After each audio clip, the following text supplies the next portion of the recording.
Hey everyone, welcome back to another exciting episode of Tech and Productions. Today I, Bancroft, being joined by Nick, Jake, and Jimmy this time. How Howdy. unfortunate again. And hey, what's going on, y'all? And, oh no, yeah, and today is our round one for our bum fights. As you all can see, it is a Syn SHenron versus a Set 1 Broly, which is very fun. So I think so too. Yeah. So before we get into the actual duel, click buttons because they're there for a reason. I mean, please. All right. With that, take it away. Kind of go over the decks and whatnot. Craig just dipped. Craig's not even in this thing. Oh, okay, awesome. I just heard somebody disconnect, so. So be it. Fuck Craig. Well, it's OG Broly, so I have the new field card, the Demonic Restraint, which is what makes the deck essentially playable. Pushes it pretty much high up there on the tier list now. Could you You'll be able to- explain that card for people that don't know yet? Yeah, so the way it works is when it is discarded or placed in the drop area from your leader or battle card skills, you can recur it from the drop, play it back, so you can keep picking itself, especially on your awakened side where you have to force yourself to drop a card from your drop area. And then it also acts as a Broly's ring where your leader doesn't make you drop cards. So where the initial Broly leader worked was on the awakened side and unawakened side, both players had to pitch a card from your hand. The Demonic Restraint stops that. And then it also has an activate main for 3 green energy. You can play a Broly with 6 costs or less from your hand. So that just really really- brings Broly into the modern era almost by itself. Yeah, just the one card is all it needs. It's got some crazy combos with it. You can use essentially it's needed the 8-drop ISR Broly to help get that out from the deck. And then it also self-awakens because you can take 1 to 2 life if you activate the 8-drop Broly, which just, like I said, just pushes it over the top. So you're doing crazy combos turn 1, and just constant draw and constantly making your opponent discard energy or cards. So we record these out of order, so I've seen Bancroft's variation on the deck, and this turn 1 is pretty much exactly what Bancroft's turn 1 was. Do you see that happening consistently? Being able to put the Vegeta out there, get the Goku out, and then set up a card in your drop area that's going to give you value later on. Is that very common? Well, when I mulligan in this variation, I'm looking for a few cards. Either Demonic Restraint or the Broly ISR, just so I can do it as quickly as possible. I'm also looking for any type of hand control. The Vegeta's the easiest one. Just tap 1, play it, your opponent discards a card. So those 3 I'm looking for initially, and if I have those already, then anything else early on, like the Goku that plays when you discard a card, the Zarbon where you can recur it from the drop to keep consistent blocks and hand control still, or the Unison card, the Bardock Unison, to help combo pressure and more hand control. Those are my ideal mulligans, but definitely the Broly ISR is the number 1 thing you need, or the Demonic Restraint, because you have to get that early. Otherwise, you're essentially just hurting yourself at the same time, and it doesn't work enough to where you can't outpace your opponent when you're hurting yourself. I personally have played 5 games against this green Broly, and I've seen them not get Demonic Restraint or the Broly ISR on turn 1 time. So it looks like about an 80% consistency on that turn 1 play. So it's pretty solid. Yeah, because no matter what you have, you want, you could have some of the best cards but if you don't have the ISR, the way I work, I just toss my full hand and I just remulligan just to get that, because like I said, that's the starting point for the whole deck. So here I'm playing pretty much classic Syn SHenron. I didn't really have too much time to prepare this week, and by that I mean my cards didn't come in. So I'm playing an older deck with some of the newer stuff splashed in. Didn't really expect to see so much Green Broly at this event, and that is kind of a weaker matchup for this deck because it's a lot slower to get started, especially if your draws aren't smooth. So basically at this stage, I'm just trying to keep as many cards in my hand as possible and trying to find a way to get to 3 life with a decent hand size so I can try and make some kind of pushback. But at the same time, with Syn SHenron in particular, I'm actually helping you. If I can't finish the job by turn 6, I'm pretty much getting you to the point where you can just span the whole field and just destroy me.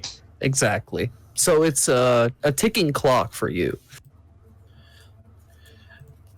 Yeah, I was just thinking that the Syn SHenron secret rare, the promo one, that's actually fairly solid against hand destruction because hand destruction doesn't have a good way of removing that card or tapping it down to make it useless. So it essentially can block a significant amount of attacks in one turn and is really difficult for green to get over. Yeah, I was hoping to see it here. And again, hand control feeds that card as well because its cost is reduced by 1 for each card that costs 1 in your drop area, even extra cards.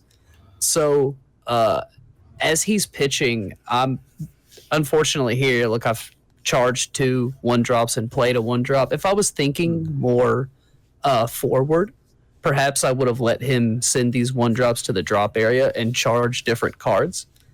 And hope that I hit that secret rare and be able to mount some kind of defense. The only thing about the secret rare is that it doesn't have barrier. So once Broly's awakened, if that's the only card in your field, you have to scrap it. Right.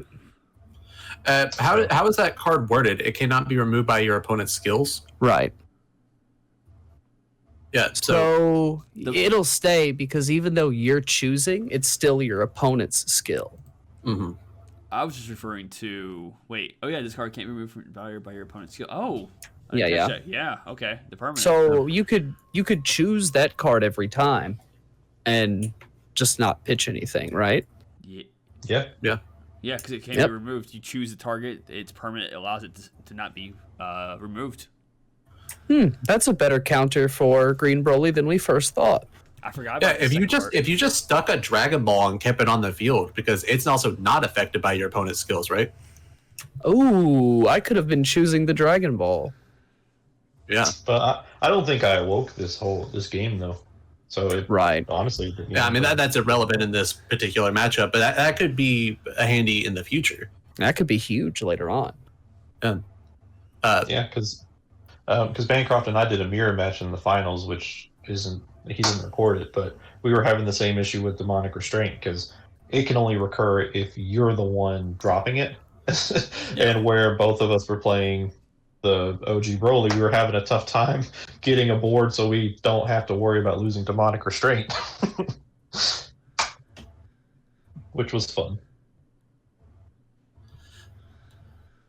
So how important do you think Ribriannes and Zarbons are in this matchup? Or not in this particular matchup, but for Green Broly as a whole? I think Zarbon is more important than Rebrianne. Because you have consistent hand control with the 6-drop Broly from set 1 where you play it and they discard 2 cards. You have the Vegeta 1-drop. You have the Bardock Unison, which will recur it, which will keep the hand control there, and the leader itself. So Rebrand's a nice splash. If you somehow brick and can't see the right cards you're seeing, you have another form of hand control. But it's honestly not needed. I'd say Zarbon's more important because you can keep the defense up. I made that comment about taking them out of my deck, period, but there may be the one matchup where it's like super handy.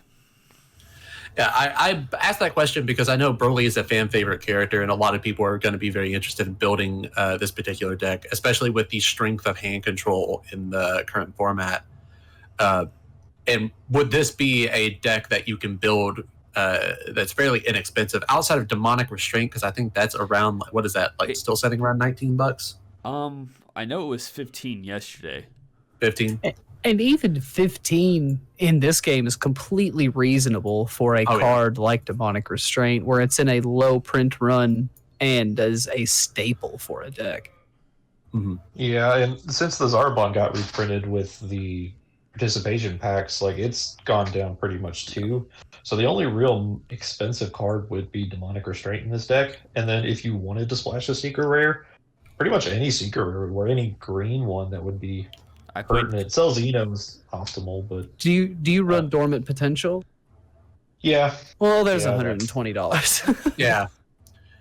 I mean, Dormant Potential is kind of the cornerstone of green right now. Yeah. So I feel like that's going to be the biggest barrier when it comes to building this particular deck if Rippery Hand's not needed.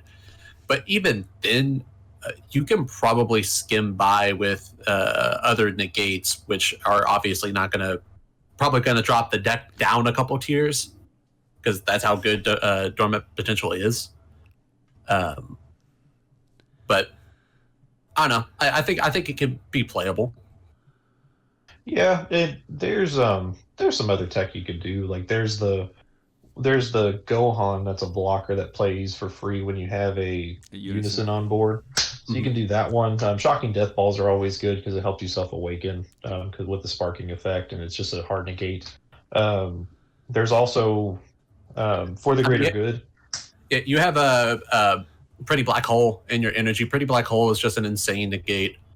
Especially with this deck, because you put out 6-drops onto the field like fairly regularly, so you can clear an entire board with one negate.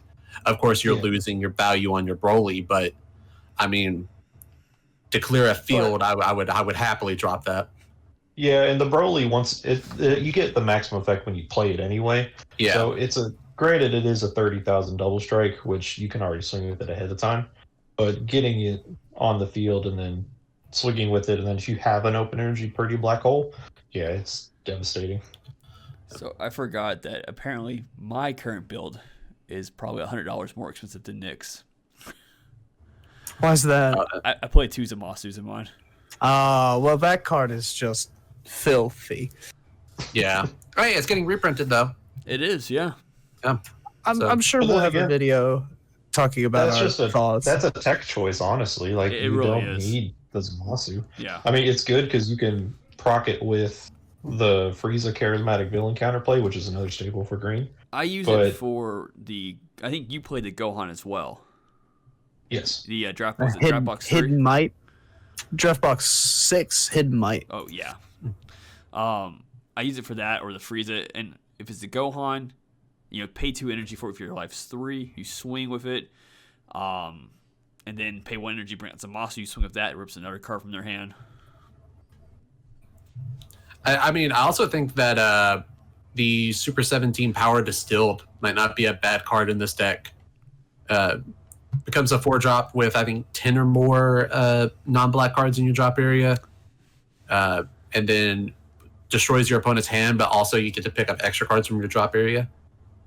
So in a grindy matchup, you can recur your Dormant Potentials or other solid negates. If for whatever reason your Demonic Restraint gets pitched, if you're in like a mirror match, you can grab it back with that and put it back on field. Yeah. Another one, Roshi would work too. The Kamehameha Origins. Of course, yeah. I mean, that's a cheaper option in terms of energy. But as battle cards, that Super 17 is not bad. Yeah, and Roshi synergizes with your deck quite well because of the discarding you have to do on Leader Swing. Mm-hmm. The Green Broly player I played against in the Rising Phoenix Odyssey event cited those in against me for games 2 and 3. Yeah, if I'm not mistaken, he could have mainboarded them, but I believe he didn't sideboard at all. So he mainboarded the Roshis in his version, and I thought that was really strong. I do not mainboard in my version. They're my sideboard. Well, they worked out quite well for him because I was playing a more aggressive deck, and he was just recurring Dormant Potential and locking me down. Yeah. Mm-hmm. Yeah, it makes sense. It's definitely a sideboard at the very least. Just depending on how aggro your opponent's playing, or if it's a long game scenario too, like where Shadow Dragons could be, and you want to see Dormant Potential at least once. Yeah, you need it for that Shadow Dragon Alpha Strike turn for sure. And this goes to show, I meant to talk about it when you tapped out to play your 6-shot Broly. how safe it feels tapping out in green right now because of all of the good free cards you have.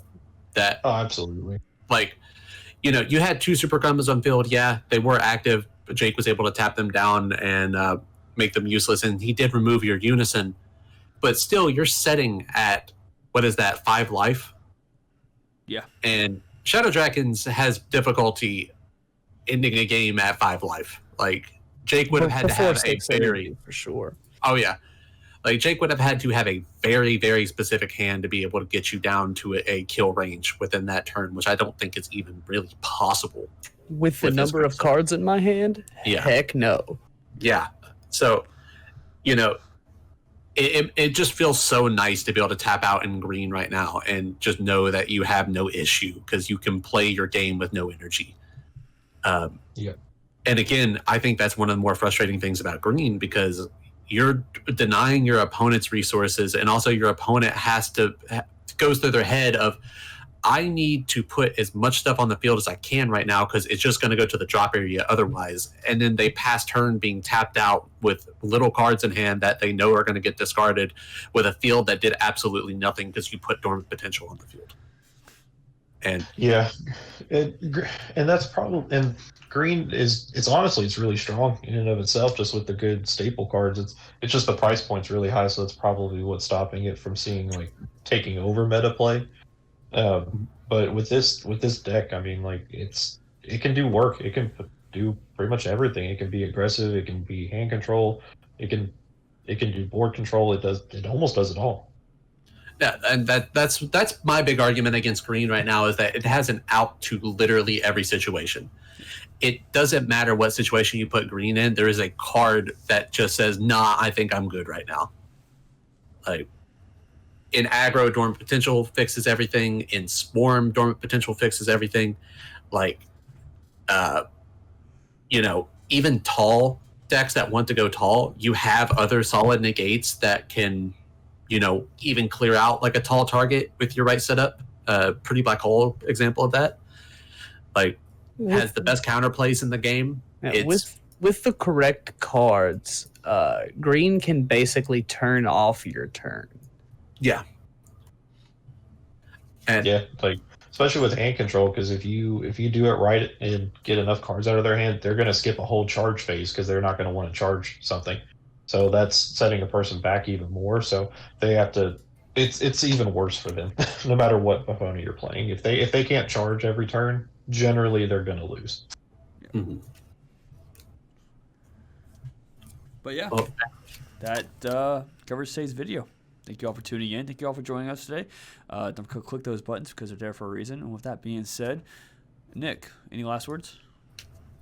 Yeah, green's disgusting. And if you play it, your friends are most likely going to hate you for it. Jake? If you want to win, you have to practice. And if you want good practice, you got to play against green. I know it sucks, you guys, but cards are legal, so we got to do it. Jimmy? I don't want to say anything. I might offend Nick. You openly say it in the second match between me and Fluff. Just go ahead and say Yeah, it. because I don't care about offending you. That's but true. like Nick's kind of cool sometimes. Oh, Even though Nick was hell supposed to be banned, I thought. Nick is banned just because he plays hand control. Ah, gotcha. Yeah, and I don't know why, but he just keeps showing up. And I mean, he's nice enough to give us more money, so I give him tournament packs. So I don't know. I'm still, it's jury's still out. I hope I'll have a supreme verdict pretty soon. Oh, fair enough. And with that being said, thank you all for tuning in. Read your cards, know your plays, and like always, Fluff out.